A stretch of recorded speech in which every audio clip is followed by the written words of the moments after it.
మసాలా వారి టాలీవుడ్ రివైండ్ లోకి వెళ్ళిపోదాం. పండుగాడి గురించి మాట్లాడుకుందాం. డైరెక్టర్ పూరి జగన్నాథ్ గారు ఈ సినిమాని మహేష్ బాబు గారితో కలిసి 2006లో ప్రేక్షకుల ముందుకు తీసుకొచ్చారు. నిజానికి ఆయన ఈ కథను రాసుకుంది మాత్రం అంతకు 6 ఏళ్ల ముందట.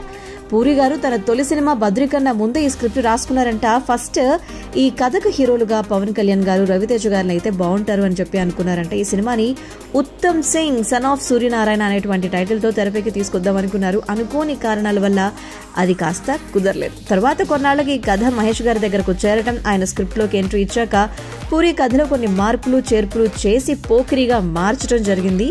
మరొక ఇంట్రెస్టింగ్ విషయం ఏంటంటే ఈ సినిమాలో హీరోయిన్ గా ఫస్ట్ అనుకున్నది ఆయేషాని.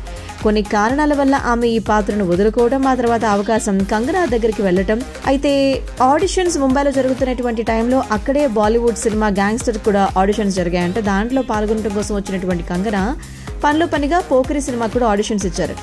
అదృష్టమో దురదృష్టమో తెలియదు కానీ కంగనాకు ఈ 2 సినిమాలో కూడా అవకాశం దక్కింది. అయితే వీటిలో ఏదో ఒకదాన్నే చేయాల్సి రావడంతో ఆమె పోకిరిని వదులుకోవడం జరిగింది.